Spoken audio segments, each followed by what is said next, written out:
Salut, salut. Je vais vous parler d'un autre breuvage que j'ai découvert ici au Kyrgyzstan. Ça s'appelle le Bozo. C'est surtout populaire en Turquie. En fait, la Turquie, c'est le pays où c'est le plus populaire. Puis sinon, ça se trouve pas mal dans tous les pays qui ont été visités par la Turquie jadis. Et puis c'est pour ça qu'il y en a au Kyrgyzstan, même la langue ici, le kirghiz, ça ressemble full au turc, ils se comprennent quand même pas pire. Puis sinon, tu vas en trouver dans tous les pays de l'Europe du Sud qui utilisent le cyrillique, qui ont l'air d'en boire pas mal. Puis curieusement, il y en a ça en Égypte, puis en Soudan, puis eux autres ils disent Bozou, Bouza, ouais. Puis je trouve ça bizarre, je sais pas comment. C'est sûr qu'il y en a dans ces deux places quand même un peu éloignées, puis l'étymologie est quand même proche, là, la racine du mot a l'air d'être assez proche. Anyway. En Turquie, puis ici, c'est surtout fait avec du blé.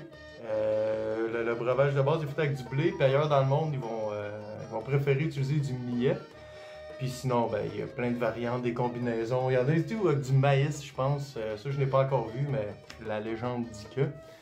Puis, en fait, t'en trouves partout. Il y a un peu, vu que c'est produit de céréales fermenté, il y a un peu d'alcool. Fait que même dans le temps en Turquie, là, pendant les Ottomans, ils ont mis ça illégal.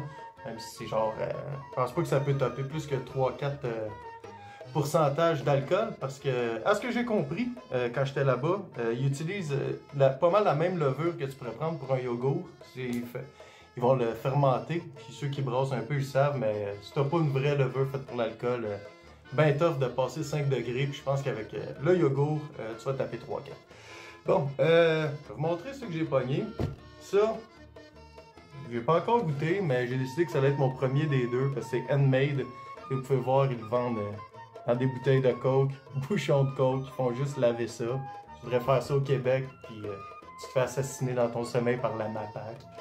Puis, en tout cas, ça c'est fait à la ferme, j'ai été chercher ça au marché en ville, fait que tous les fermiers vont vendre leur stock là, leur fromage, leur viande. C'est bien cool. Puis, je vais le comparer avec un qui est plus, comment dire, donc, qui est plus commercial. Puis j'ai ouvert le derrière là, pour pas me faire chier à l'ouvrir en filmant. Puis j'ai réalisé que je pouvais déjà le sentir dedans. Fait que vu que c'est en fermentation, d'ailleurs pour l'alcool, si tu le mets pas au frigo, tu l'as chez vous, tu l'ouvres à tous les jours, tu peux le garder 4-5 jours de plus, puis tu vas monter ta teneur en alcool tant qu'il reste du sucre dedans. Le principe de fermentation alcoolique, bien simple. Fait que ouais, je vais tester ça. Alors, j'en ai déjà bu ailleurs, puis ça, en fait... Ok, lui, c'est un fort, c'est ça. En général, t'en fais un sucré qui est fermenté moins longtemps, c'est pour ça qu'il reste du sucre. Et puis, sinon, d'après moi, le commercial va être moins sucré. Je sais pas si on peut voir, là, à quel point que c'est épais comme liquide. Tu sens l'acidité qui vient avec la fermentation. Puis ça sent la céréale. En fait, c'est comme une bière déshydratée quasiment. Là. Ouais. Bah, c'est quasiment un petit arrière-goût poudreux tellement qu'il y a de la céréale. On peut voir ce qui est le résidu qui colle sur le verre. Ça te montre que c'est ça, c'est très consistant comme breuvage.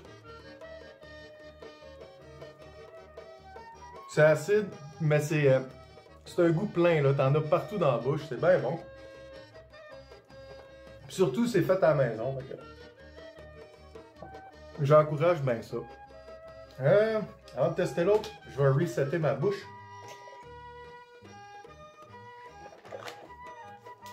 Bon. Fait que j'ai bien aimé ça.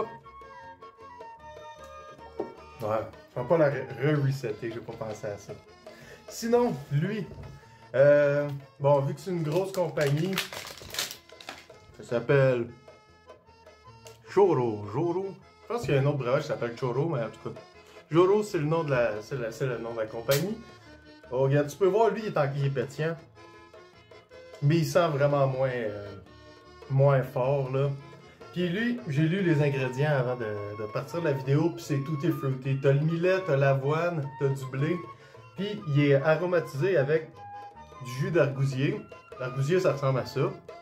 Puis je vais vous avouer que je suis pas trop sûr du goût de l'argousier. Oh, calice, il y a des motons.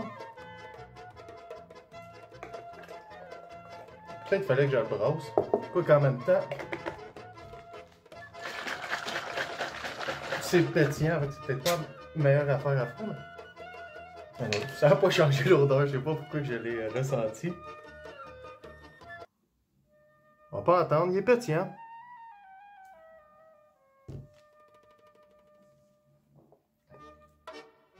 Ouais, c'est bon. Il y a un goût de fruits, je pense que pour quelqu'un qui connaît pas ça, qui voudrait s'initier, c'est peut-être plus facile de commencer par ça, mais c'est pas le real deal.